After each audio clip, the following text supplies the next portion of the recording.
जैसे कि आप सभी को आप सभी कैसे हैं। मैं आशा करता हूँ कि आप सभी परमेश्वर के अनुग्रह से यीशु ख्रिस्ट की सुरक्षा में पवित्र आत्मा से आप सभी सुरक्षित हैं। चलिए, आज मैं विशेष कारणवश आप सभी के समक्ष प्रत्यक्ष उपस्थित तो नहीं हो सका, परंतु आप सभी को प्रेम करके मैंने ये वीडियो बनाया है। और मैं आशा करता हूँ कि इस वीडियो के माध्यम से कक्षा को आप सभी अच्छे तरीके से समझेंगे, महसूस करेंगे और उसके अनुसार पालन करेंगे। चलिए, आज के कक्षा में प्रवेश करने से पहले हम एक प्रार्थना करके कक्षा में प्रवेश करेंगे। धन्यवाद योग्य महान नए आकाश नए पृथ्वी के सृष्टिकर्ता सर्वशक्तिमान पिता परमेश्वर, धन्यवाद चढ़ाते हैं पिता।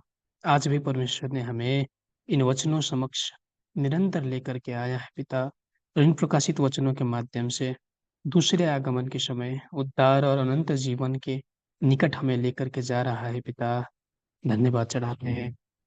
परमेश्वर के बाइबल में प्रतिज्ञा किए गए अनुसार हम सभी मनुष्यों को परमेश्वर अनंत जीवन देना चाहता है पिता, परंतु वो अनंत जीवन देने का समय या पाने का समय सातवें तुरही के जाने का समय है पिता, जो आज दूसरे आगमन के समय विजेता नया यूहन्ना के माध्यम से सातवें तुरही की वास्तविकता दिखाई पड़ी है।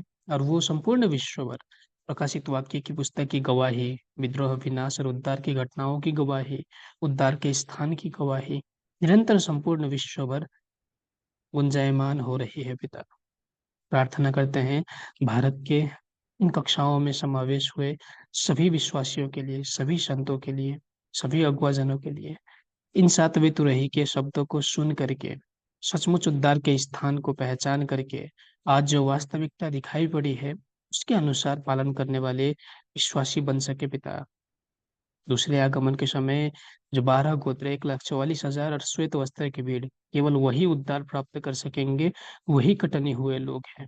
इसलिए यहाँ पर उपस्थित हर एक विश्वासी जन कटनी होकर के उस सिय्योन पर्वत में जा सके, इसके लिए सहायता कीजिए पिता। प्रार्थना करते हैं।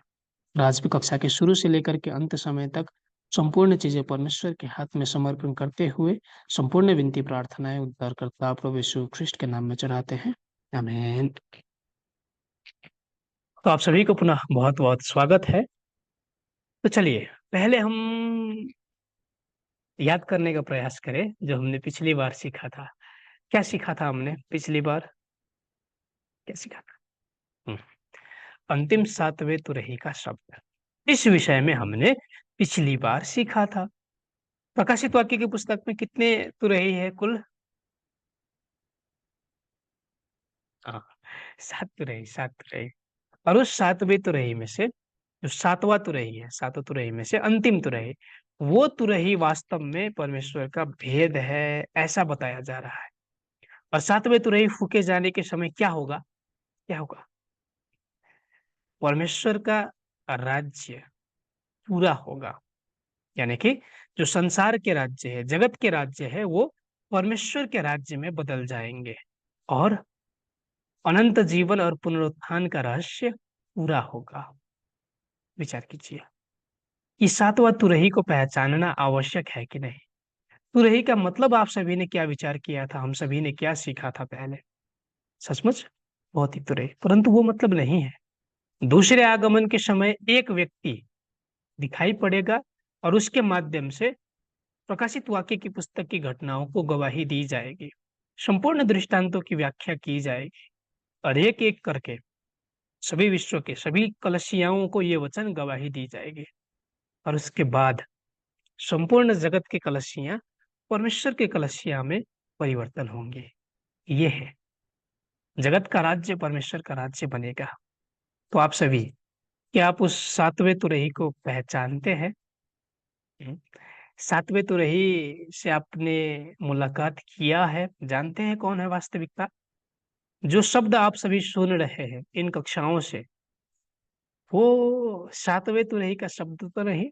विचार कीजिए, आज दूसरे आगमन के समय वो सातवां तुरही प्रकट हुआ है, विजेता नया यूहन्ना दिखाई पड़ा है और उसके माध्यम से सभी चीजें बाइबल के अनुसार स्पष्ट गवाही आ रही है। हम्म। और उद्धार के स्थान को भी यकीन के साथ गवाही दिया जा रहा है बाइबल के अनुसार, बाइबल के अनुसार। इसलिए मैं आशा करता हूं कि आप सभी इन 7वें तुरही के शब्द को सही तरीके से सुन करके, समझ करके उद्धार को प्राप्त करेंगे और उस सिय्योन पर्वत में जहां से तुरही फूकी जा रही है उस स्थान पर आएंगे। नया आकाश, नया पृथ्वी, शिनसंजी बारहगोत्र आज के समय उद्धार का स्थान है। तो वहां पर आप सभी आ सके, मैं यही प्रार्थना करता।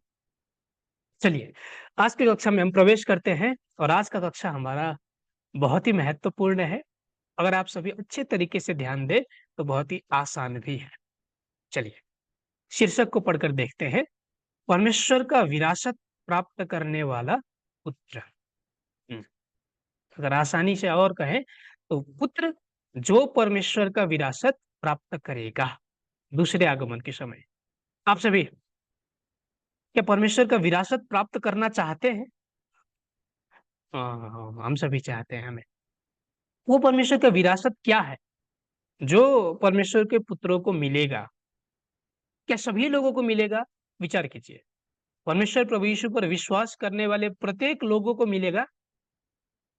नहीं। हम्म, परमेश्वर के पुत्र को केवल मिलेगा। और पुत्र बनने के लिए, वास्तव में पुत्र है कि नहीं, इसके लिए क्या चाहिए? तो आज हम कक्षा के माध्यम से और स्पष्ट तरीके से सीखेंगे और देखेंगे कि दूसरे आगमन के समय परमेश्वर के पुत्र बनने के लिए, विरासत प्राप्त करने के लिए क्या क्या आवश्यक है। तो जो हमारा मुख्य पद है, गलातियों की पुस्तक 4 अध्याय है, 1 से लेकर के 7 पद तक, और प्रकाशित वाक्य 21 अध्याय के 7 पद। तो सबसे पहले हम मुख्य पद, जो गलातियों की पुस्तक के मुख्य पद है, उसके विषय में देखें। तो जो गलातियों 4 अध्याय है वो आज से करीबन 2000 वर्ष पहले लिखा गया था। किसके माध्यम से? प्रेरित पौलुस के माध्यम से। और 4 अध्याय के महत्वपूर्ण विषय को अगर हम देखें तो वहां पर परमेश्वर से विरासत प्राप्त करने के लिए योग्यता चाहिए। ऐसे ही परमेश्वर विरासत नहीं देता। विचार कीजिए, कोई भी एक धनाढ्य व्यक्ति है या फिर किसी भी स्थान का धनाढ्य व्यक्ति है, उसको जाकर के अगर हम उसका विरासत मांगे तो क्या वो देगा?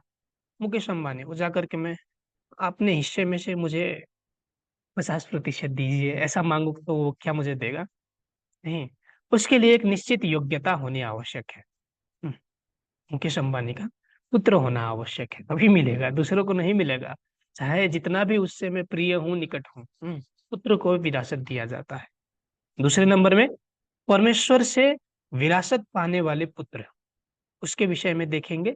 और विरासत पाने वाले पुत्र को किया जाने वाला सतावट, यानी कि जो विरासत पाने वाला पुत्र है, हर एक समय में उसको सताया जाता है, सताया जाता है। उसके विषय में भी गलातियों की पुस्तक 4 अध्याय में लिखी गई है। और ये बातें हम आज एक एक करके देखेंगे। तो सबसे पहले हम 1 से 5 पद तक पढ़कर देखें क्या लिखा गया है। मैं कहता हूं कि उत्तराधिकारी जब तक बालक है तो चाहे सब कुछ का स्वामी वही होता है, फिर भी वह दास से अधिक कुछ नहीं रहता।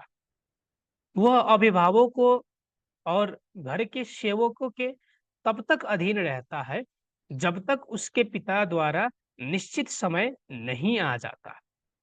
हमारी भी ऐसी ही स्थिति है।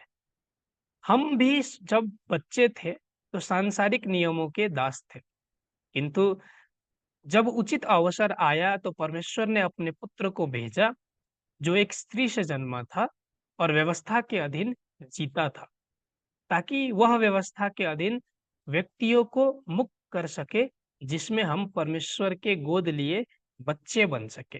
आमीन। तो यहाँ पर अगर हम देखें, परमेश्वर के संतान बनने के लिए, परमेश्वर के पुत्र बनने के विषय में बताया जा रहा है। परमेश्वर के पुत्र यदि है तो भी जब तक समय नहीं आता, जब तक बालक है, तक सभी चीजों का उत्तराधिकार नहीं दिया जाता। विचार कीजिए, आप सभी आप सभी में से किसी का एक बालक जन्मा, बच्चा जन्मा, उसको ले जाकर के आप सभी, हाँ ये आज से इसका वारिस हो गया, ये सभी चीजें उसको उत्तराधिकार में दिया जाता है कहकर अगर आप सभी ने उसको वो सारी चीजें दे दी, तो क्या वो उसको उपभोग कर पाएगा, संभाल पाएगा? नहीं संभाल पाएगा।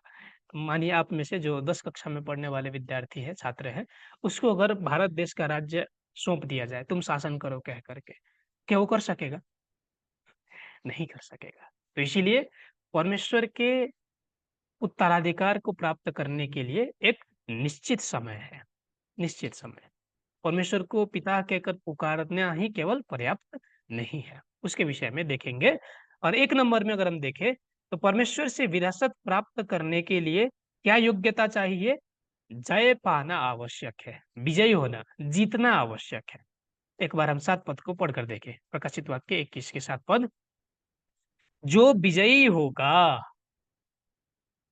उस सब कुछ का मालिक बनेगा, मैं उसका परमेश्वर होऊंगा और वह मेरा पुत्र होगा। आमीन। अगर प्रकाशित वाक्य के 21 के 7 को हम देखें, उसको आधार बनाएं, तो जो जीतेगा, जो विजयी होगा, जो जय पाएगा, वही परमेश्वर का पुत्र कहलाएगा और उसी को सभी चीजों पर मालिक बनाया जाएगा। अब विचार कीजिए, किस चीज पर विजय पाना आवश्यक है? हम्म? विजयी कब हुआ जाता है? युद्ध के समय। युद्ध के समय जीतना आवश्यक है। तो प्रकाशित वाक्य की पुस्तक में बताई गई वो युद्ध क्या है? उससे जीतने वाला कौन है? क्या मैं जय पाने वाला विजयी व्यक्ति हूं या हारा हुआ व्यक्ति हूं? क्या मैंने अपने प्रतिद्वंदी को चीना है, पहचाना है? जानना आवश्यक है पुत्र बनने के लिए। सबसे पहले हम शुरुआत से ही देखें, शुरुआत से बाइबल का कार्य।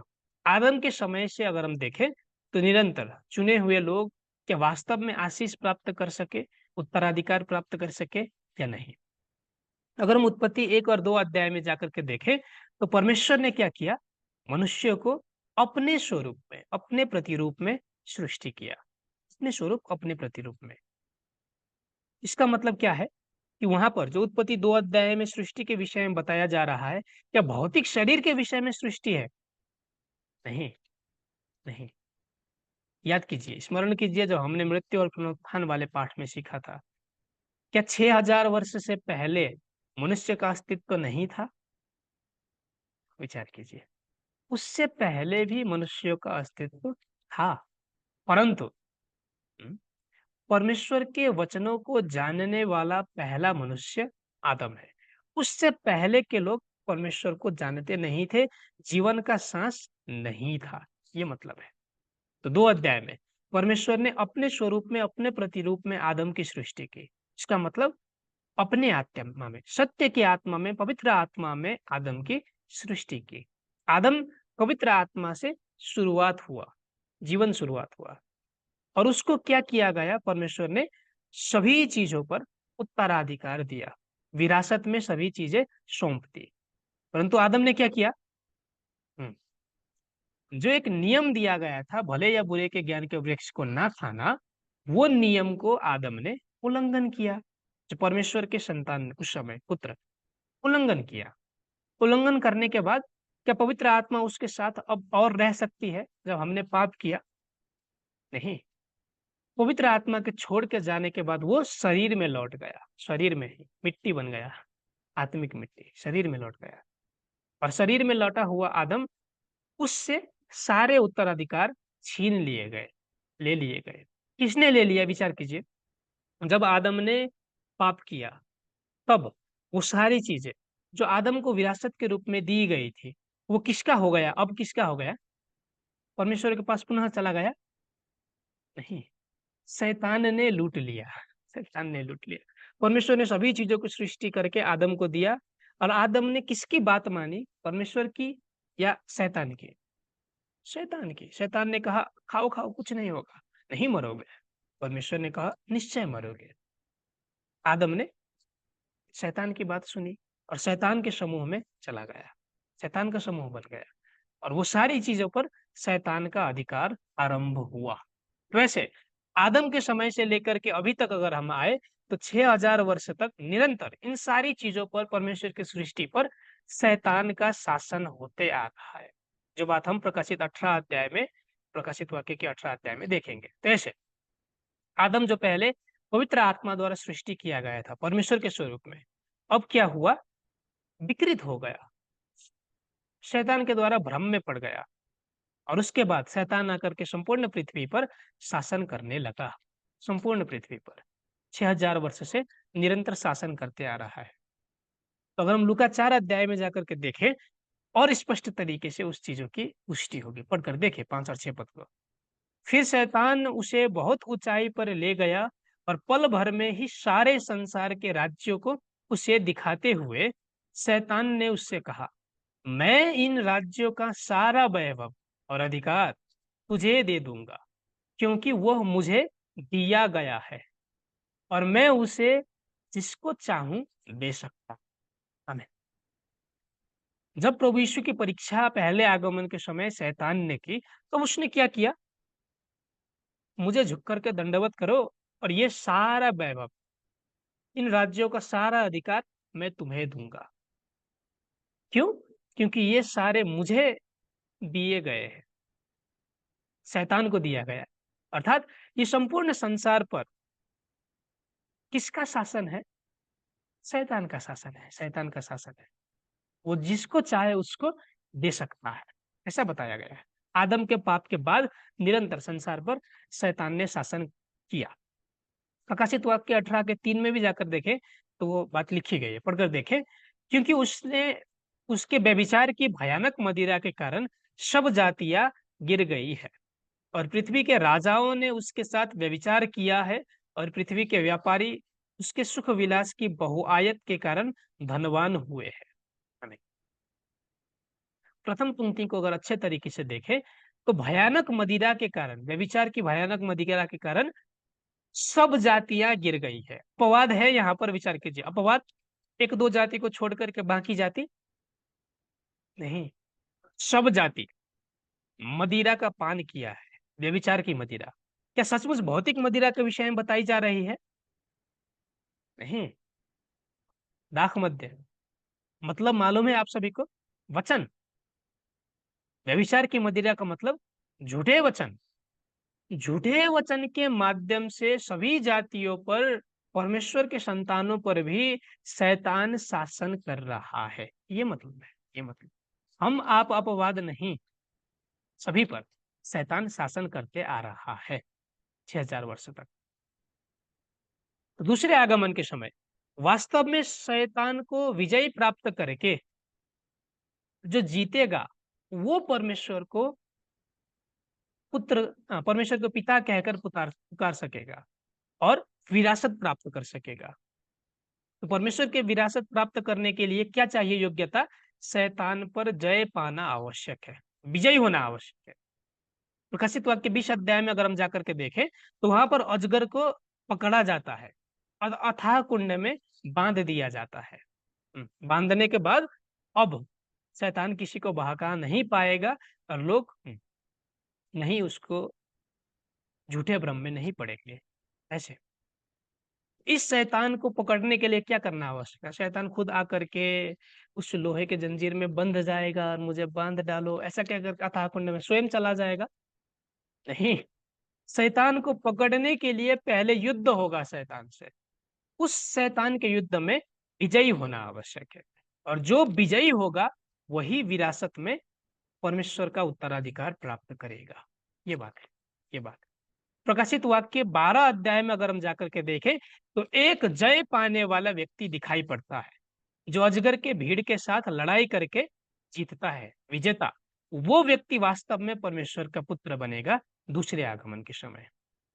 और उसके माध्यम से जब शैतान को पकड़ा जाएगा, अथाह कुंड में बांधा जाएगा, तब जो गुमी हुई पृथ्वी थी आज से 6000 वर्ष पहले शैतान का बन चुका था, उसको पुनः वापस लेकर के आया जाएगा, परमेश्वर के समूह में पुनः लाया जाएगा। जैसे आदम के विद्रोह के कारण संपूर्ण चीज गुम गई थी, वैसे ही इस विजेता के विजय के पश्चात संपूर्ण चीजें पुनः परमेश्वर के चीज में परिवर्तन होंगी। और ऐसे गुमी हुई पृथ्वी को पुनः लाने वाला विजेता दिखाई पड़ना आवश्यक है और ये व्यक्ति परमेश्वर का पुत्र कहलाने के योग्य बनेगा, ये व्यक्ति। तो प्रकाशित वाक्य 3 अध्याय में अगर हम जाकर के देखें तो वहां पर क्या बताया जा रहा है? 3 के 12 पद में जो विजेता है, जो जय पाएगा, उस पर परमेश्वर का नाम लिखा जाएगा नए यरूशलेम का नाम लिखा जाएगा, प्रभु यीशु का नया नाम लिखा जाएगा उस व्यक्ति पर जो अजगर के भीड़ के साथ लड़ करके विजयी प्राप्त होगा, वो व्यक्ति। इसका मतलब क्या है? परमेश्वर प्रभु यीशु और नए यरूशलेम आकर के विजेता के साथ वास करेंगे, ये मतलब है। ये मतलब है स्वर्ग आकर के विजेता के साथ में दूसरे आगमन के समय वास करेगा। पुनः 21 के साथ के पढ़कर देखें, जो जय पाए वही इन वस्तुओं का वारिस होगा और मैं उसका परमेश्वर होऊंगा और वह मेरा पुत्र होगा। आमीन। तो जो जय पाएगा वही वारिस होगा, वही पुत्र कहलाएगा। अजगर के भीड़ के साथ लड़ने वाला व्यक्ति है बाइबल में, विजयी होने वाले व्यक्ति है बाइबल में, वो व्यक्ति वारिस होगा बाइबल के प्रतीक के अनुसार। तो ऐसे जो विजेता है वो पुत्र बनेंगे और विरासत पाएंगे, उसके साथ परमेश्वर प्रभु यीशु स्वर्ग आकर के वास करेंगे, सभी चीजों पर अधिकार दिया जाएगा। ये बाइबल की प्रतिज्ञा है। रोमियो की पुस्तक 8 के 19 पद में अगर हम जाकर के देखें, संपूर्ण सृष्टि, सारी सृष्टि परमेश्वर के पुत्र के उदय होने की प्रतीक्षा कर रही है। ये परमेश्वर का पुत्र प्रभु यीशु को नहीं जनाया जा रहा। पुनः विचार कीजिए, प्रभु यीशु को भी परमेश्वर ने अपना पुत्र बताया, उन्होंने भी जीता था, यदि आप सभी को मालूम हो। यूहन्ना 16 के 33 पद। प्रभु यीशु ने भी विजय प्राप्त किया था, शैतान की परीक्षाओं को जीता था, संसार को जीता था। यूहन्ना 16 के 33 में अगर हम जाकर के देखें तो वो भी परमेश्वर के पुत्र कहलाए। परंतु हम जो अभी देख रहे हैं, दूसरे आगमन के समय के विषय में देख रहे हैं। तो दूसरे आगमन के समय में वास्तव में शरीर में होने वाले क्या सभी विश्वासी परमेश्वर के पुत्र है? नहीं, सभी विश्वासी नहीं। उनमें से कौन परमेश्वर का पुत्र कहलाएगा, वो विषय में हम देख रहे हैं। तो जो जय पाएगा वही केवल परमेश्वर का पुत्र कहलाएगा। रोमियो 8 के 19 पद को पढ़े, क्योंकि सृष्टि बड़ी आशाभरी दृष्टि से परमेश्वर के पुत्रों के प्रकट होने की बाट जोह रही है। आमीन। सृष्टि, ये सारी चीजें, पहाड़, नदी नाले, सभी चीजें परमेश्वर के पुत्र कब प्रकट होंगे, उस चीज की बाट जो रही है, प्रतीक्षा कर रही है उत्कटता साथ। और ये कब प्रकट होंगी? दूसरे आगमन के समय, जब प्रकाशित वाक्य की पुस्तक पूरी होंगी तब। तो ऐसे संपूर्ण सृष्टि उत्कंठा के साथ पुत्र के, जिन पुत्रों की प्रतीक्षा कर रही है, वो पुत्र वास्तव में कौन है? कटनी के समय परमेश्वर के बीज से जन्मकर कटनी होकर छाप लेने वाले नए राज्य, नई जाति, 12 गोत्र, ये है वास्तव में दूसरे आगमन के समय परमेश्वर का विरासत प्राप्त करने वाला परमेश्वर के पुत्र। केवल एक व्यक्ति नहीं, केवल एक व्यक्ति विजेता नहीं, उस विजेता के माध्यम से सृष्टि हुआ नया राज्य, नई जाति, 12 गोत्र।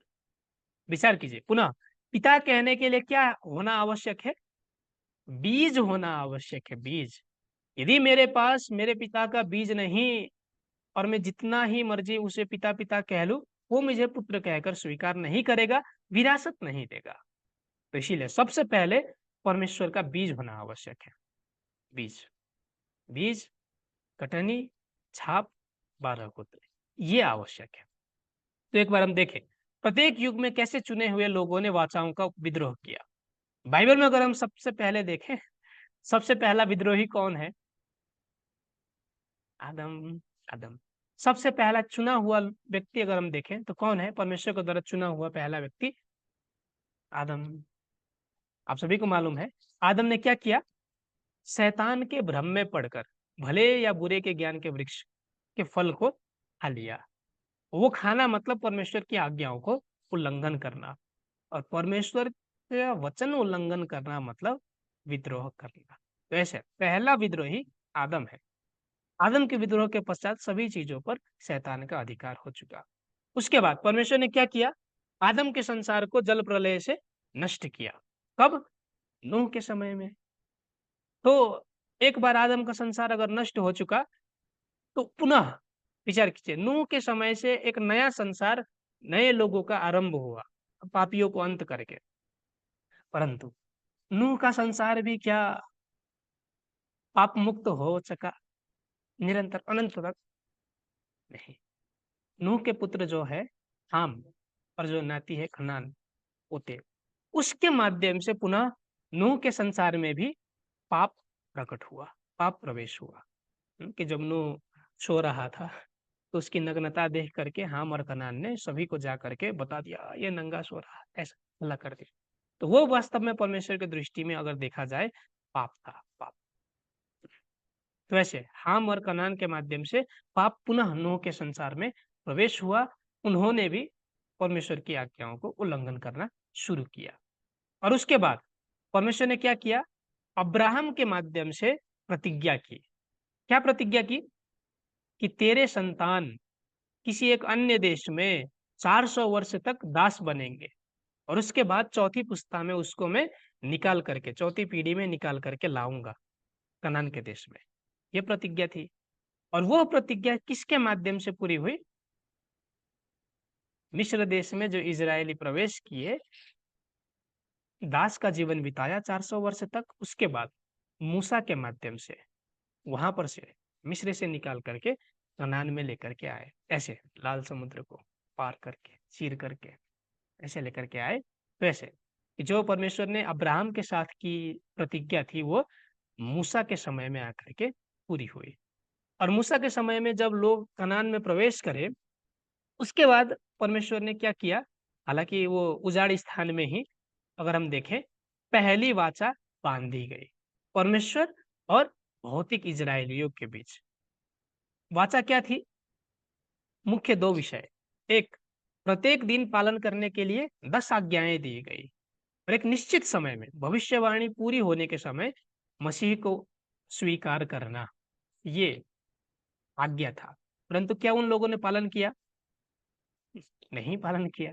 जो 10 आज्ञाओं में से प्रमुख आज्ञा क्या था? पहला आज्ञा, मुझे छोड़ किसी को ईश्वर कह के ना मानना।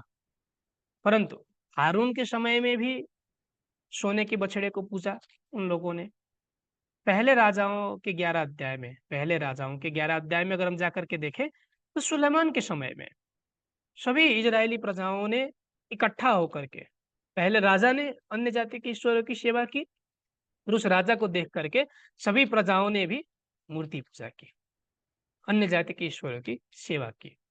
तो ऐसे सुलेमान राजा के समय में चुने हुए लोगों ने पूर्ण रूप से परमेश्वर की आज्ञाओं को भंग किया, तोड़ दिया, विद्रोह किया। और विद्रोह करने के कारण वे सभी जो परमेश्वर वास्तव में उन सभी को देना चाहते थे, वो विरासत प्राप्त नहीं कर सके, नहीं कर सके। वाचा पालन करने वाले लोग परमेश्वर के पुत्र हैं कि वाचा को भंग करने वाले, तोड़ने वाले लोग परमेश्वर का पुत्र हैं? पालन करने वाले भौतिक चुने हुए लोग, भौतिक इस्राएलियों ने निरंतर परमेश्वर की आज्ञाओं को भंग किया। इसीलिए जो वास्तविक विरासत में परमेश्वर देना चाहता था वो लोग प्राप्त नहीं कर सके। और उसके बाद परमेश्वर ने क्या प्रतिज्ञा की? कि शरीर से जन्मे हुए लोग निरंतर पाप करते रहे, परमेश्वर की आज्ञाओं को तोड़ते रहे। अब परमेश्वर ने यिर्मयाह 31 अध्याय में नई सृष्टि की प्रतिज्ञा की। नई सृष्टि के लिए 2 प्रकार के बीज बोने की प्रतिज्ञा की और नई वाचा बांधने की भी प्रतिज्ञा की, यिर्मयाह की पुस्तक 31 अध्याय में। और उसके अनुसार ही ये भविष्यवाणी कब पूरी हुई? 2 प्रकार के बीज बोने की प्रतिज्ञा और नई वाचा बांधने की प्रतिज्ञा कब, किसके माध्यम से? पहले आगमन के समय में जाकर के वो भविष्यवाणियां पूरी हुई। मत्ती 13 अध्याय में अगर हम जाकर के देखें तो 2 प्रकार के बीज बोए गए। जो 2 प्रकार के बीज थे वो एक ही खेत में बोए गए कि फर्क फर्क खेत में 2 प्रकार के बीज बोए गए? मत्ती 13 अध्याय में अच्छे तरीके से हम पढ़े, एक ही खेत में, प्रभु यीशु की खेत में, अपने खेत में बताया जा रहा है। तो खेत का मतलब यदि आप सभी को याद हो तो संसार कहकर बताया जा रहा था 38 पद में, धार्मिक संसार के विषय में, प्रभु यीशु के कलसियाओं के विषय में बताया जा रहा है। प्रभु यीशु के कलसियाओं में क्या किया? प्रभु यीशु ने अच्छी बीज को केवल बोया। अच्छी बीज का मतलब क्या है? सत्य के वचन। जब प्रभु यीशु ने कलसियाओं का आरंभ किया चेलों को, तो उस समय केवल सत्य के वचन प्रभु यीशु ने दिए। परंतु उन्हीं कलसियाओं में जंगली पौधे, जंगली बीज भी आकर के शैतान ने बो दिया। इसका मतलब क्या है? उन्हीं कलिसियाओं में जहां सत्य का वचन था, वहीं पर आकर के झूठे वचन शैतान ने बो दिए। अब सत्य के वचन अनुसार बड़े हुए परमेश्वर के संतान भी उसी कलशी में है, और झूठे वचन के माध्यम से जन्मे हुए शैतान के संतान भी उसी कलशी में है। तो ऐसे एक ही कलशिया में, एक ही धार्मिक संसार में परमेश्वर के पुत्र और शैतान के पुत्र दोनों एक साथ बढ़ रहे हैं, एक ही खेत में बढ़ रहे हैं। तो ये दोनों लोग स्वर्ग प्राप्त करेंगे, दोनों लोग विरासत प्राप्त करेंगे? नहीं, ये दोनों लोग प्रभु यीशु को विश्वास करने वाले लोग ही हैं, कलशियां जाने वाले लोग ही हैं। परंतु भिन्नता क्या है? एक सत्य के वचन को रख करके उसके अनुसार पालन करता है, और दूसरा झूठे वचन को अपने हृदय में रखा हुआ विश्वासी पास्टर अगुआ है। तो दूसरे आगमन के समय क्या होगा? ये दोनों अलग अलग किए जाएंगे। जो जंगली पौधे हैं उनको जलाया जाएगा, ये प्रतिज्ञा है, अर्थात फैसला किया जाएगा। परंतु जो अच्छी बीज से जन्मा हुआ है उसे हत्थे में लेकर के जाया जाएगा। क्या ये मेरी प्रतिज्ञा है? विचार कीजिए। नहीं, परमेश्वर की, बाइबल की, प्रभु यीशु की प्रतिज्ञा है। तो क्या एक ही कलशी में से दो लोग अलग अलग नहीं किए जाएंगे? कलशी का विभाजन नहीं होगा दूसरे आगमन के समय? विचार कीजिए। विभाजन होगा। परमेश्वर का पुत्र और शैतान का पुत्र अलग अलग किया जाएगा। शारीरिक रूप से, भौतिक रूप से दोनों देखने में समान है, दोनों परमेश्वर प्रभु यीशु को ही मानने वाले हैं, दोनों आराधना करने वाले हैं, दोनों प्रार्थना करने वाले हैं, दोनों कलशिया जाने वाले हैं भौतिक रूप से। परंतु आत्मिक दृष्टि से अगर हम देखें तो सत्य को मानने वाले हैं या फिर झूठे वचन को मानने वाले हैं, इसके आधार में फैसला होगा। तो गलतियाओं की पुस्तक में अगर हम जाकर के देखें तो तब जो हम पढ़ रहे थे तो वहां पर बताया जा रहा था कि एक निश्चित समय के बाद बच्चों को या फिर बालक को विरासत दिया जाएगा। वो निश्चित समय वास्तव में क्या है? दूसरे आगमन के समय, कटनी के समय। हम सभी प्रभु यीशु को विश्वास करने वाले विश्वासी थे, बालक जैसे, परंतु कटनी के समय वास्तव में विरासत प्राप्त करने वाले लोगों की पहचान होगी। कौन विरासत पाएगा, कौन नहीं पाएगा, वो निश्चित समय कब है? कटनी का समय।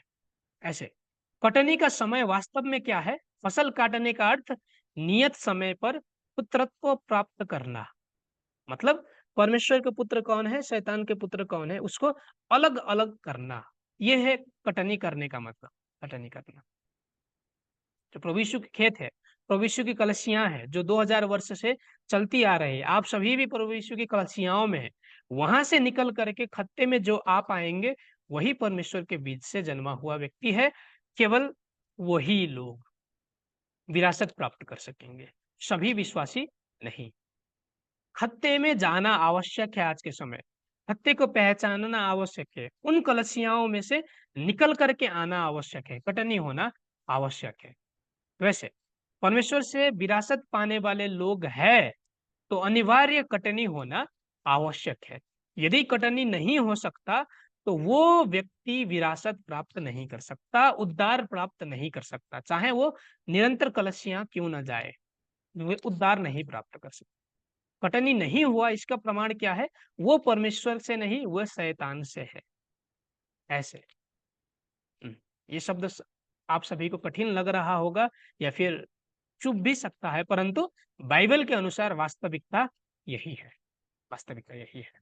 वैसे वो खत्ता कहाँ है जहां कटनी होकर आज दूसरे आगमन के समय जाना है? वो खत्ता कहाँ है? निरंतर हमने देखा था, प्रकाशित वाक्य 14 अध्याय में देखें तो सिय्योन पर्वत, उस सिय्योन पर्वत पर पहले पके हुए फल 1,44,000 इकट्ठा किए गए हैं। सिय्योन पर्वत, तो सिय्योन पर्वत के 12 गोत्र वास्तव में दूसरे आगमन के समय का खत्ता है। वहां पर कटनी होकर के जाना आवश्यक है। सिय्योन पर्वत मतलब आज दूसरे आगमन के समय कटनी होकर के इकट्ठा हुए लोगों का संगठन, लोगों का समूह, उसे पर्वत कहकर के, एक नई कलशी, नई कलशिया को पर्वत कहकर बताया जा रहा है, उसमें जाना आवश्यक है।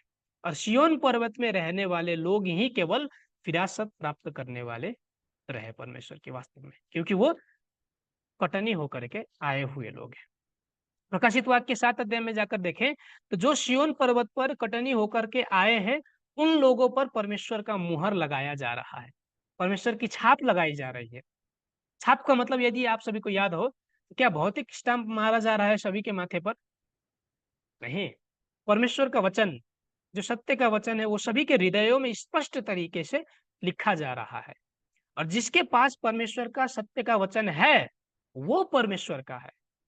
और वो लोग 12 गोत्र 1,44,000 है, ऐसे बताया जा रहा है। यूहन्ना 1 के 1 से 4 में अगर हम जाकर देखें, परमेश्वर का मुहर, परमेश्वर का नाम, छाप वचन है, वचन, वचन। तो दूसरे आगमन के समय नई वाचा, 4 सुसमाचार के पुस्तक की भविष्यवाणी और प्रकाशित वाक्य के पुस्तक के पूरे अध्याय के प्रतिज्ञा के वचन को अपने हृदय में छाप लगाना आवश्यक है, छाप लेना आवश्यक है। छाप लेने का मतलब क्या है? क्यों छाप लगाया जा रहा है? परमेश्वर के स्वामित्व के रूप में स्वीकार करने के लिए। जैसे विचार कीजिए, ये भवन मेरा है या आपका है, इसके लिए हम सभी क्या करते हैं? भौतिक रूप में स्टैंप मारते हैं।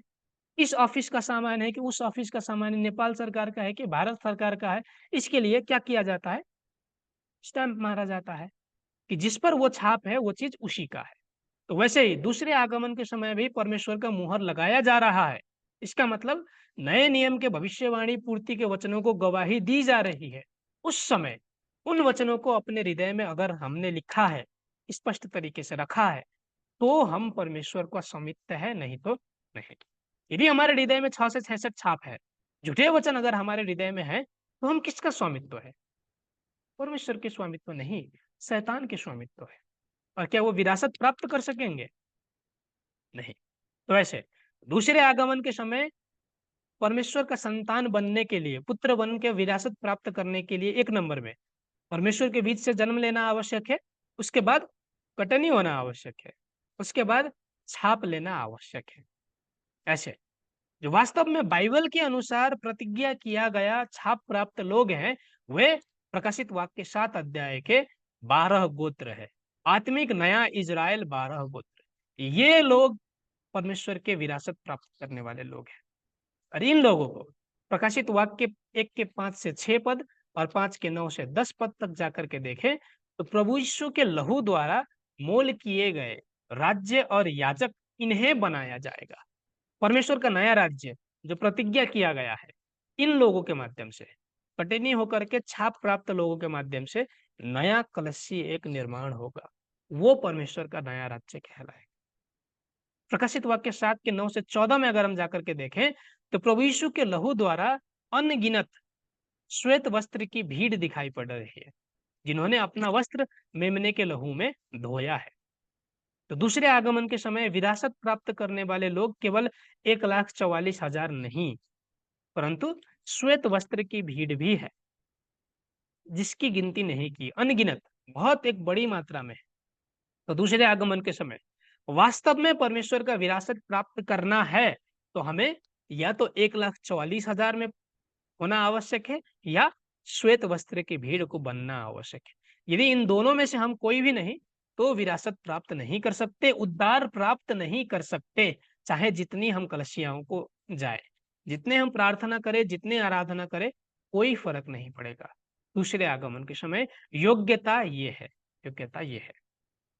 तो ऐसे जो प्रभु यीशु ने आज से 2000 वर्ष पहले लहू बहाया था पाप क्षमा के लिए, पाप समाधान के लिए, वो लहू वास्तव में किन लोगों के लिए बहाई गई है? परमेश्वर के नए राज्य के याजक और श्वेत वस्त्र की भीड़ के लिए वास्तव में बहाई गई। सभी लोगों के लिए नहीं, सभी लोगों के लिए नहीं, जो प्रभु यीशु के हैं केवल उन्हीं के लिए। तो आज दूसरे आगमन के समय सचमुच प्रभु यीशु के है कि नहीं, इसका प्रमाण क्या है? परमेश्वर के बीच से जन्मा होना चाहिए, कटनी हुआ होना चाहिए, छाप लिया होना चाहिए, 12 गोत्र में आबद्ध हुआ होना चाहिए। यदि ये है तो ये लोग आज प्रभु यीशु का है, बाकी लोग नहीं, बाकी लोग नहीं। तो ऐसे प्रभु यीशु का लहू शैतान को जीतकर मनुष्य का पाप समाधान करने के लिए बहाया गया था। और वो लहू का असर आज दूसरे आगमन के समय इन लोगों पर, परमेश्वर के नए राज्य 12 गोत्र के लिए बहाया गया लहू है। ये लोग उसके माध्यम से पाप क्षमा प्राप्त कर सकेंगे। प्रभु यीशु ने पहले आगमन के समय नई वाचा बांधी, लूका 22 अध्याय के 14 से 20 पद तक। तो वो नई वाचा प्रभु यीशु के लहू पर आधारित थी, लहू पर। और वो उस नई वाचा को पालन करने वाले कौन है? आज विचार कीजिए, क्या सभी कलीसियाओं ने नई वाचा को पालन किया है? आप अपने आप को प्रतिबिंबित कीजिए, क्या आप सभी ने नई वाचा को पालन किया है? नई वाचा का मतलब मालूम है, भविष्यवाणियों का मतलब मालूम था कल तक हमें? प्रभु यीशु का वास्तविक क्या कहना चाह रहा है, क्या वो हमें मालूम था? नहीं। यदि मालूम नहीं था तो क्या हमने नई वाचाओं का पालन किया है? विचार कीजिए। नहीं। यदि नई वाचा का पालन नहीं किया तो क्या उस प्रभु यीशु के लहू द्वारा हम पाप क्षमा प्राप्त कर सकेंगे? विचार कीजिए। हमारा समूल पाप अभी तक क्षमा नहीं हुआ। यदि पहले आगमन के समय ही संपूर्ण पाप क्षमा हो चुका होता, तो क्या हम उसके बाद भी निरंतर पाप करते? विचार कीजिए। आप सभी पाप मुक्त है कि पाप है आप सभी के हृदय में, हमारे हृदय में, मेरे भी। हम सभी पापी हैं। कारण क्यों? अभी वो समय नहीं आया जब पूर्ण रूप से पाप क्षमा हो। पहले आगमन के समय जो मूल पाप और वंशानुगत पाप, वो दो पाप प्रभु यीशु के लहू के माध्यम से क्षमा किया गया। परंतु जो व्यक्तिगत पाप है वो निरंतर लोगों ने किया, दोहराया दोहराया दोहराया। और वो व्यक्तिगत पाप आप सभी में है। तो वो भी समाधान कब होगा? दूसरे आगमन के समय पूर्ण रूप से पापों का समाधान होगा। क्या सभी लोग उस पाप से मुक्ति प्राप्त कर सकेंगे? नहीं। प्रभु यीशु की नई वाचा, उसके अंदर प्रभु यीशु का लहू है। नई वाचा लहू पर आधारित है। नई वाचा, और अच्छे से कहें, प्रकाशित वाक्य की पुस्तक के अंदर प्रभु यीशु का लहू मिश्रित है। तो वो प्रकाशित वाक्य की पुस्तक अगर हमारे हृदय में है तो ही केवल प्रभु यीशु का लहू काम करेगा, नहीं तो नहीं। तो ऐसे दूसरे आगमन के समय प्रभु यीशु का लहू प्रकाशित वाक्य की पुस्तक पूर्ति के समय 12 गोत्र सृष्टि के लिए बहाया गया लहू है। ऐसे 12 गोत्र सृष्टि के लिए, उसके राज्य और याजकों के लिए, श्वेत वस्त्र के भीड़ के लिए, उन लोगों के उद्धार के लिए प्रभु यीशु ने लहू बहाया है। और वो लोग इतने ही है, इसका सीमा नहीं है। जो भी इन नई वाचा को पालन करके 12 गोत्र में आएगा, वे सभी उद्धार प्राप्त कर सके। तो इसीलिए 12 गोत्र आवश्यक है, वहां पर जाना आवश्यक है। तो ऐसे विरासत पाने वाले पुत्र दूसरे आगमन के समय कौन है? कटनी होकर छाप प्राप्त करने वाले 12 गोत्र, परमेश्वर के राज्य 12 गोत्र। अब विचार करें, तो जो जीत करके आने वाले लोग हैं, विजेता, उन लोगों की विरासत में क्या मिलेगा? कर देखे 6-7 पद को। और तुम जो पुत्र हो, इसलिए परमेश्वर ने अपने पुत्र को, पुत्र के आत्मा को, जो है अब्बा है पिता कहकर पुकारता है, हमारे हृदयों में भेजा है। इसलिए तू अब दास नहीं परंतु पुत्र है। और जब पुत्र हुआ तो परमेश्वर के द्वारा वारिस भी हुआ। आमीन। परमेश्वर क्या करेगा? अपने पुत्र की आत्मा को भेजेगा, और उसके बाद जब आत्मा हमारे साथ में आकर के वास करेगी, तब हम दास नहीं, तब वारिस होंगे। वारिस याद है आप सभी को, जब हमने विवाह वाले पाठ में सीखा था, प्रकाशित वाक्य 19 अध्याय में क्या होगा? आत्मा और शरीर एक होगा, विवाह होगा। उसके बाद वास्तव में हम परमेश्वर के उत्तराधिकारी होंगे, परमेश्वर के वारिस होंगे, 1000 वर्ष तक राज्य करेंगे। तो ऐसे पुत्र के आत्मा को भेज देने का निश्चित समय वास्तव में प्रकाशित वाक्य की पुस्तक पूर्ति के समय है। प्रकाशित वाक्य 3 के 20 में जाकर के देखे, लिखी गई है, एक बार पढ़े। देख, मैं द्वार पर खड़ा हुआ खटखटाता हूँ। यदि कोई मेरा शब्द सुनकर द्वार खोलेगा तो मैं उसके पास भीतर आकर उसके साथ भोजन करूंगा और वह मेरे साथ। आमीन। दूसरे आगमन के समय सचमुच प्रभु यीशु हमारे घर घर में आकर के द्वार खटखट खटखट खट खटखटाएंगे, और हम खोल करके आइए प्रभु यीशु ऐसा कहकर स्वागत करके उनके साथ भोजन करेंगे। ये मतलब है? नहीं। दूसरे आगमन के समय प्रभु यीशु मनुष्य के हृदयों में आकर के वास करना चाहता है, परंतु उसके लिए क्या करेगा? मैं आना चाह रहा हूं, मुझे आने दो। इसके लिए वचनों का प्रचार करेगा, सुनाएगा। स्वीकार करने वाले लोगों के साथ आकर के वास करेगा। तो ऐसे प्रभु यीशु दूसरे आगमन के समय मनुष्य के भीतर आकर के साथ साथ काम करेंगे। जो गलातियों की पुस्तक में बताई गई पुत्र की आत्मा को भेजूंगा, ये मतलब है, ये मतलब है। तो ऐसे आज दूसरे आगमन के समय प्रभु यीशु सबसे पहले विजेता के साथ में आकर के काम कर रहा है। प्रकाशित वाक्य 21 के साथ में जाकर के देखें तो परमेश्वर के द्वारा विरासत प्राप्त करने वाला पुत्र सबसे पहले दूसरे आगमन के समय विजेता है। विजेता 21 के 1 से 6 पद तक अगर हम जाकर के देखें तो परमेश्वर स्वर्ग कहाँ उतर करके आ रहा है? नया आकाश नया पृथ्वी में। और उस नया आकाश नया पृथ्वी में परमेश्वर स्वर्ग आने के बाद क्या वहां पर मृत्यु है? विचार कीजिए, मृत्यु नहीं, शोक नहीं, पीड़ा नहीं, मृत्यु नहीं, और मृत्यु ना होना, यही क्या है? अनंत जीवन। अनंत जीवन। तो दूसरे आगमन के समय अनंत जीवन पूरा होगा, शुरुआत होगा कहां से? नया आकाश नई पृथ्वी से। नया आकाश नई पृथ्वी बाहर नहीं है, नहीं है। एक बार हम पढ़कर देखें 4 पद को। वह उनकी आंखों से सब आंसू पोंछ डालेगा और इसके बाद मृत्यु ना रहेगी और न शोक न विलाप न पीड़ा रहेगी, पहली बातें जाती रही। आमीन। तो ऐसे दूसरे आगमन के समय जब परमेश्वर प्रभु यीशु स्वर्ग आकर के विजेता के साथ नया आकाश नई पृथ्वी में आकर के वास करेंगे विरासत प्राप्त करने वाले लोगों के साथ, तब ना शोक होगी, ना पीड़ा होगी, ना विलाप होगी, ना आंसू होंगे, ना मृत्यु होगी। नहीं मरेंगे लोग। कहाँ के लोग नहीं मरेंगे? नया आकाश नई पृथ्वी के लोग। सभी लोग नहीं मरेंगे ऐसा नहीं। जहां पर परमेश्वर आकर के वास करेगा केवल उस स्थान के लोग अनंत जीवन प्राप्त करेंगे। सभी लोग, सभी विश्वासी नहीं। आप सभी अनंत जीवन प्राप्त करना चाहते हैं, वास्तव में वो विरासत प्राप्त करना चाहते हैं, तो कहाँ जाना आवश्यक है? नया आकाश नई पृथ्वी में जाना आवश्यक है, जिसे कोरियन भाषा में शिनछंजी कहा जाता है। उस शिनछंजी में प्रवेश करना आवश्यक है ताकि हम स्वर्ग और अनंत जीवन जिसकी आशा हम सदियों से कर रहे हैं। विचार कीजिए, विश्वास का जीवन आप सभी ने क्यों आरंभ किया? किस चीज के लिए? स्वर्ग और अनंत जीवन के लिए। और वो स्वर्ग और अनंत जीवन प्रकाशित वाक्य की पुस्तक के प्रतिज्ञा अनुसार यदि नया आकाश नई पृथ्वी से शुरुआत हो रही है तो क्या हमें उस नया आकाश नई पृथ्वी में जाना आवश्यक नहीं? अगर विजेता के माध्यम से जहां पर विजेता है वहां पर से शुरुआत हो रही है तो क्या हमें विजेता के समूह में जाना आवश्यक नहीं? अपनी कलशियाओं में से निकल करके सिय्योन पर्वत पर जाना आवश्यक नहीं? विचार कीजिए, परमेश्वर की प्रतिज्ञा को विश्वास कीजिए, उसके प्रतिज्ञा अनुसार चलने का प्रयत्न कीजिए।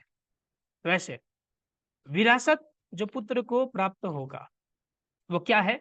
स्वर्ग और अनंत जीवन। क्यों विजेता को ही विरासत दिया जा रहा है?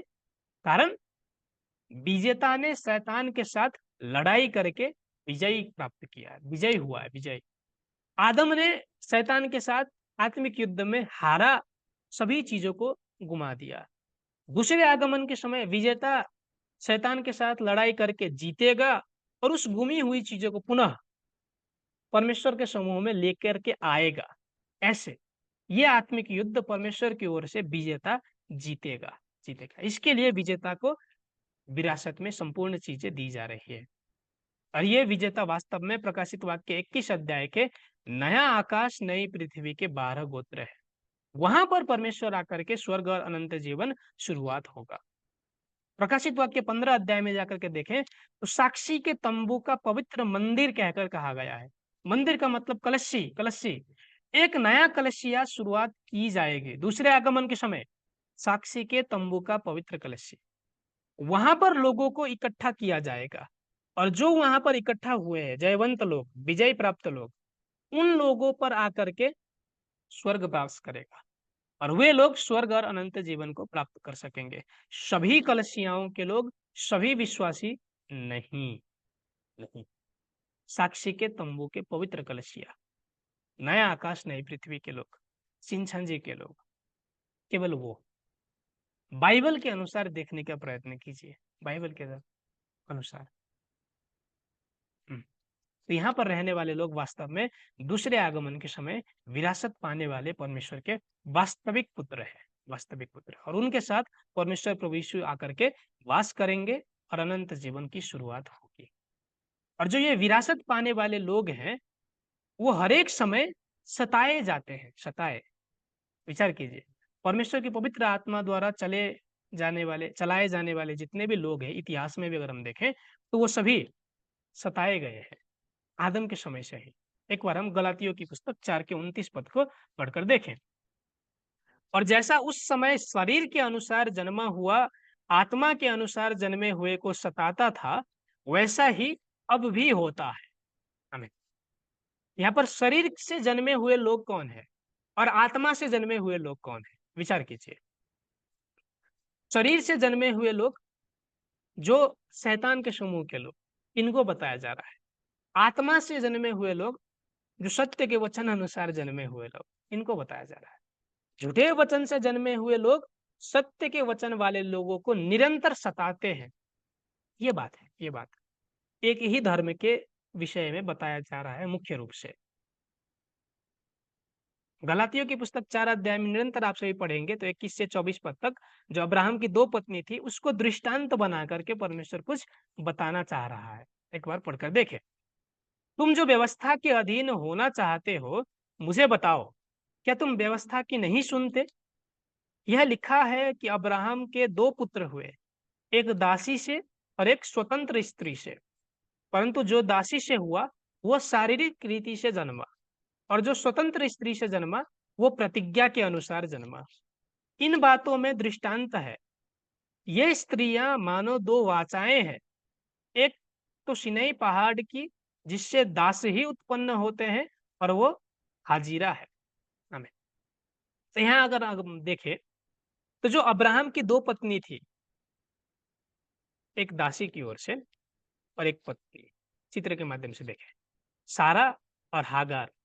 हागार तो वो 2 पत्नी, एक दासी और एक पत्नी, इन दोनों के माध्यम से पुत्र हुआ, इस्माइल और इसहाक।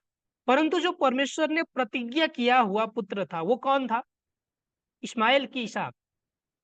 इसहाक इसहाक को वारिस बनाने के लिए परमेश्वर ने प्रतिज्ञा किया था, परंतु इस्माइल भी अब्राहम से ही जन्मा हुआ था। वास्तव में विरासत किसको प्राप्त हुई? इसहाक को। प्रतिज्ञा के अनुसार कौन जन्मा? इसहाक। बाकी दूसरे अपनी इच्छा से जन्मे हुए थे, अपनी इच्छा से। तो वैसे परमेश्वर के संतान में से ही, परमेश्वर के चुने हुए लोग में से ही अपनी इच्छा अनुसार जन्मे हुए लोग भी हैं और वचन के अनुसार, प्रतिज्ञा के अनुसार जन्मे हुए लोग भी हैं।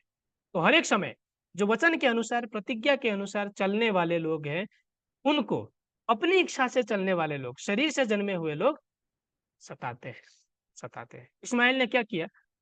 इसहाक को बाद में इस्माइल बाहर निकाला गया अब्राहम के समूह से, और इसहाक को बाद में विरासत दिया गया। इसहाक के माध्यम से परमेश्वर ने इजराइल की निर्माण की, उसके वंश में निर्माण किया। वैसे जो शरीर से जन्मा हुआ व्यक्ति है वो उत्तराधिकार प्राप्त नहीं करता, वो वारिस नहीं बनता, परंतु आत्मा से जन्मे हुए लोग जो प्रतिज्ञा के अनुसार जन्मे हैं, वे लोग विरासत प्राप्त करते हैं।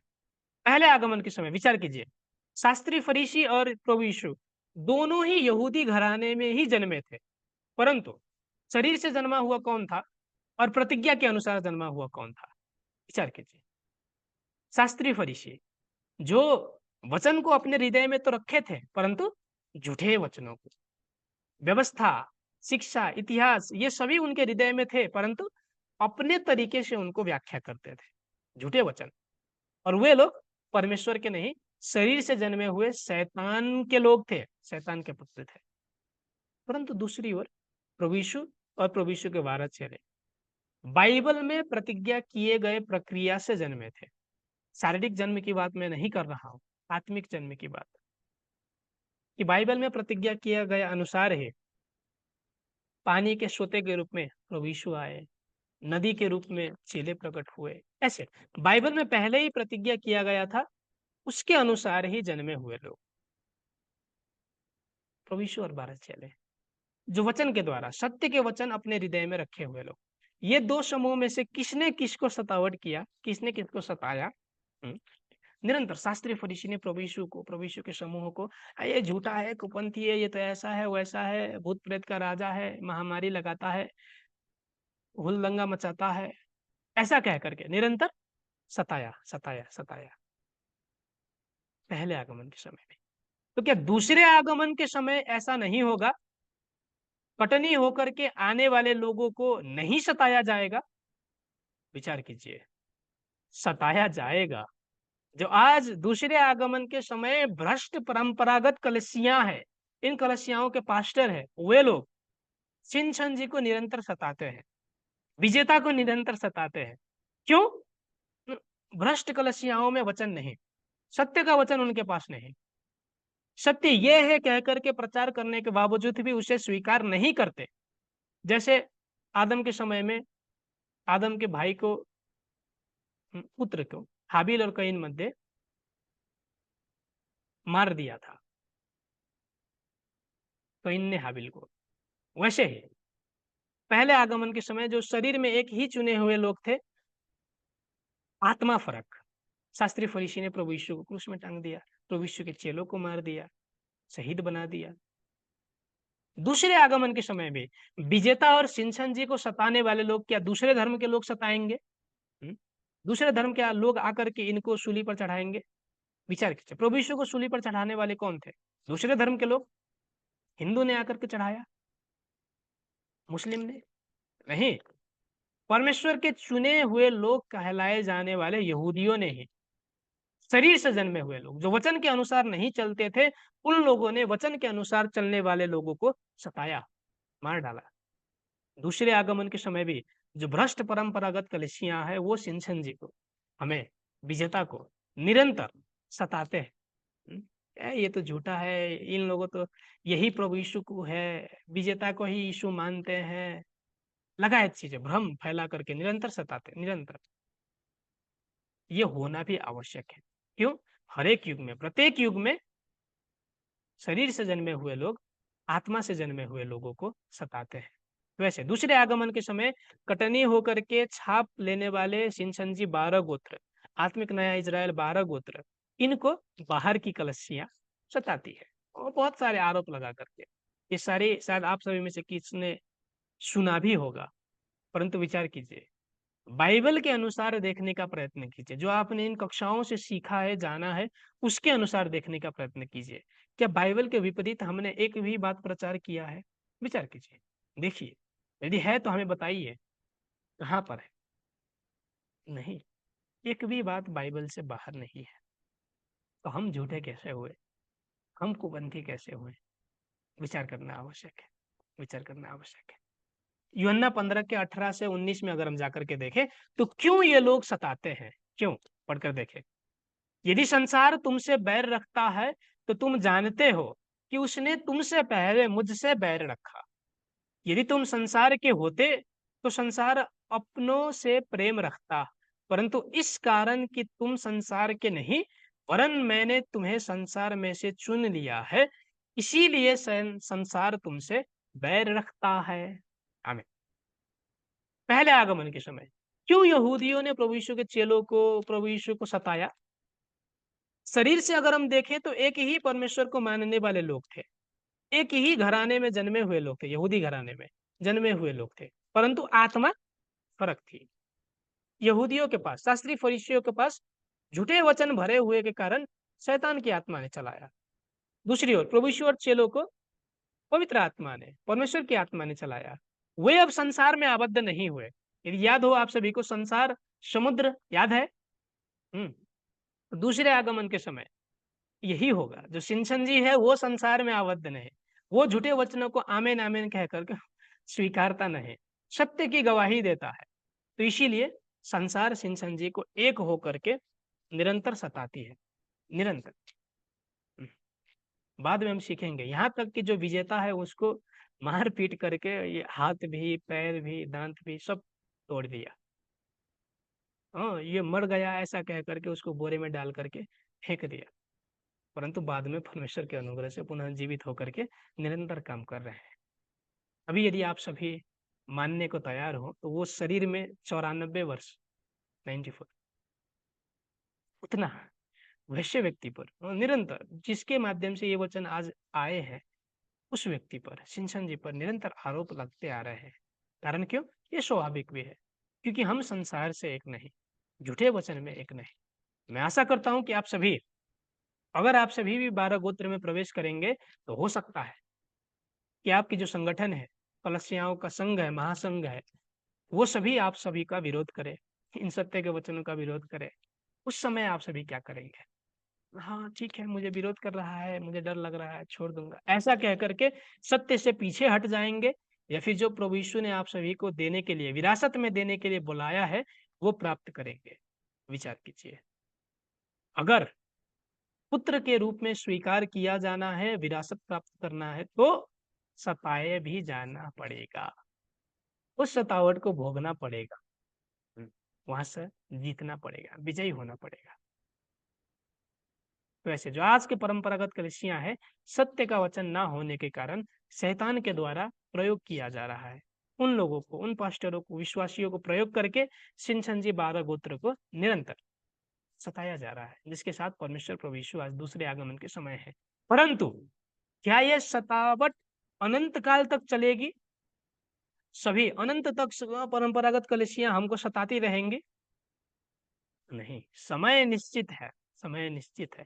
जब फैसला किया जाएगा, सब जब सभी परंपरागत कलसियाओं का अंत होगा, स्पष्ट रूप से उन सभी पर फैसला किया जाएगा और हम विरासत प्राप्त करेंगे। शिनशन जी 12 गोत्र, समय निश्चित है, समय निश्चित है, और वो समय बहुत ही निकट है। तो इसीलिए आप सभी को ये वचन सुना करके आइए, 12 गोत्र में आबद्ध होइए, ऐसा कह करके परमेश्वर प्रभु यीशु ने आप सभी को इन कक्षा में लेकर के गया है। तो ऐसे परमेश्वर की विरासत प्राप्त करने के लिए योग्यता क्या है? दूसरे आगमन के समय जय पाना आवश्यक है, जय पाना, विजयी होना आवश्यक है। किस पर विजय होना आवश्यक है? एक नंबर में शैतान पर विजयी होना आवश्यक है। शैतान काम कैसे करता है? झूठे वचन के माध्यम से, भ्रम के वचन के माध्यम से। उस झूठे वचन को सत्य के वचन से अगर हमने नहीं जीता तो हम हार गए, शरीर में हार गए। चाहे हम कलसिया जाएं, प्रार्थना करें, आराधना करें, अगर हमारे पास सत्य का वचन ही नहीं तो हम परमेश्वर का पुत्र नहीं, परमेश्वर का विरासत प्राप्त नहीं कर सकते। तो जो विरासत पाने वाले पुत्र है, वो क्या विरासत प्राप्त करेंगे? सबसे पहले प्रभु यीशु के लहू से पाप क्षमा प्राप्त करेंगे, पाप क्षमा। और वो लोग कौन है? परमेश्वर के बीज से जन्म कर, पटनी होकर, छाप लेने वाले 12 गोत्र। ये लोग वास्तव में दूसरे आगमन के समय पूर्ण रूप से पाप क्षमा प्राप्त करके स्वर्ग और अनंत जीवन की आशीष प्राप्त करेंगे। सभी विश्वासी नहीं, सभी विश्वासी नहीं। मैं आशा करता हूं कि दूसरे आगमन के समय आप सभी परमेश्वर के उस पुत्र की वास्तविकता बनेंगे जो बाइबल में प्रतिज्ञा किया गया है। अपनी इच्छा से चलने वाले, शारीरिक इच्छा से चलने वाले व्यक्ति नहीं, प्रतिज्ञा के अनुसार चलने वाले विश्वासी आप सभी बनेंगे और वास्तव में उस उद्धार के स्थान को, 12 गोत्र को पहचानेंगे और वहां पर आएंगे नहीं, ताकि स्वर्ग और अनंत जीवन जब उतर करके आएगा ऊपर से, तब हम सभी एक साथ उसमें प्रवेश कर सके, प्रवेश कर सके। तो इसके लिए निरंतर इन कक्षाओं को आप सभी केवल ज्ञान के रूप में ना लीजिए, और इसका मतलब ये, इसका मतलब है ये बहुत अच्छा लगा, ये नहीं, वास्तविकता पहचानना भी आवश्यक है। ज्ञान तो आप सभी ने प्राप्त किया, परंतु 12 गोत्र आप सभी पहचान ही नहीं पाए, विजेता को आप सभी पहचान ही नहीं पाए, नया आकाश नई पृथ्वी को आप सभी पहचान ही नहीं पाए, वहां पर जा ही नहीं पाए। तो क्या इस ज्ञान का पाना कोई अर्थ है? अर्थ नहीं। तो इसीलिए आप सभी को क्यों दिया जा रहा है ये वचन? इसको समझ करके बाइबल के अनुसार छानबीन कीजिए, और छानबीन करके अंतिम में आइए यहाँ पर, ताकि वास्तव में आप सभी भी उद्धार प्राप्त कर सके, सभी, हम सभी उद्धार प्राप्त कर सके, उद्धार के लिए तैयार होकर के प्रतीक्षा कर सके। जब वो स्वर्ग उतर करके आएगा तब वो संभव होगा। तो प्रतीक्षा करने के लिए भी अगर हमें, विचार कीजिए, किसी भी स्थान पर जाना है और हमें बस की प्रतीक्षा करनी है, तो क्या हमें घर में बैठे बैठे ही बस की प्रतीक्षा करूंगा, या फिर बस स्टॉप पर जाकर के उसकी प्रतीक्षा करनी आवश्यक है? बस स्टॉप पर जहां पर बस आएगा वहां पर जाकर के प्रतीक्षा करनी आवश्यक है। तो हम सभी प्रभु यीशु की प्रतीक्षा कर रहे हैं, स्वर्ग की प्रतीक्षा कर रहे हैं, कब उतर करके आएगा। तो उसके लिए कहाँ जाकर के प्रतीक्षा करनी आवश्यक है? जिस स्थान पर वो आएगा वहां पर, अपने अपने स्थानों पर नहीं, अपने अपने कलशियाओं में नहीं, निकल करके सिय्योन पर्वत पर आना आवश्यक है। इसी को कटनी कहा गया है, इसी को निस्तार कहा गया है। इसीलिए मैं आशा करता हूं कि आप सभी इन वचनों को सही तरीके से महसूस करके पालन कर सकेंगे। तो चलिए प्रभु के द्वारा सिखाए गए प्रार्थना के माध्यम से आज का कक्षा हम अंत करेंगे। हे हाम्रा पिता जो स्वर्गमा हुनुहुन्छ, तपाईँको नाम पवित्र होस्, तपाईँको राज्य आओस्, तपाईँको इच्छा स्वर्गमा पुरा भए जस्तै यस पृथ्वीमा पुरा भएको होस्। हामीलाई आज हाम्रो दैनिक भोजन दिनुहोस्, हाम्रा अपराध क्षमा गर्नुहोस् जसरी हामीले आफ्ना अपराधीहरूलाई क्षमा गरेका छौँ। हामीलाई परीक्षामा पर्न नदिनुहोस् तर दुष्टबाट छुटाउनुहोस्, किनभने राज्य, पराक्रम र महिमा सदा सर्वदा तपाईँकै हुन्। आमेन। परमेश्वर को महिमा स्वरूप ताली चढ़ाएंगे। जय मसीह। आप सभी आराम कीजिएगा। दूसरी कक्षा में हम भेंट करेंगे।